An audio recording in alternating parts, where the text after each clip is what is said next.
Hello everyone, my name is Zach and welcome to my channel. Amongst other things, I'm a reenactor and a jouster, and a few weekends ago I was at Barnet Medieval Festival trying out my new armour. It is a 15th century English armour based on the Lingfield effigy from Lingfield Church in Sussex. So I'm going to do a more in-depth video talking about some of the things that I found out, but here are some photos that we took that weekend to show what it looked like.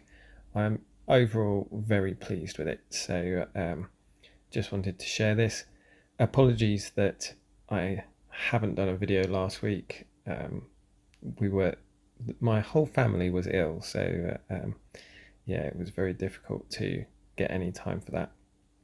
As you can see, the harness itself fits very well.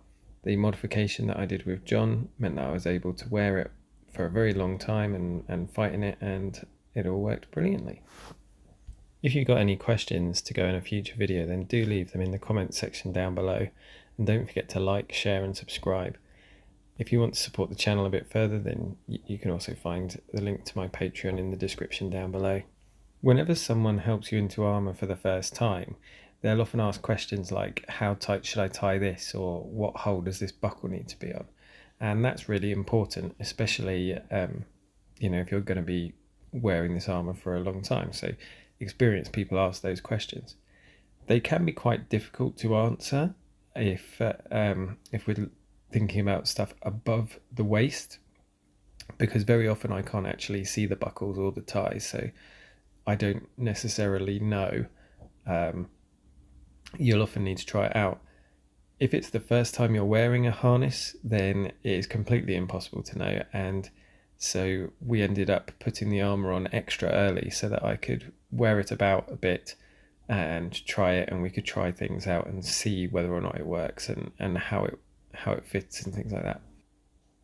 What that meant was I ended up wearing this armour for about 3 hours on the hottest day of the year so far, so it had a real test. I had a real test. I was certainly very tired at the end of the day, but I was still able to keep going, so that's good. While it's perfectly acceptable to wear my harness with a sallet from a date point of view, the helm displayed on the effigy is a great bassinet. It's very likely that the original owner would have had both helmets to choose from depending on circumstances. In fact, later documents we have require knights to bring 2 helmets on campaign with them, so the great bassinet was the heavier type and the sallet was a lighter, more battlefield ready kind of helmet. As it will be a while before I can afford a great bassinet for my harness, and I wanted to see what it should look like, I contacted my friend Graham Turner, who owns a very similar great bassinet to the one on the effigy.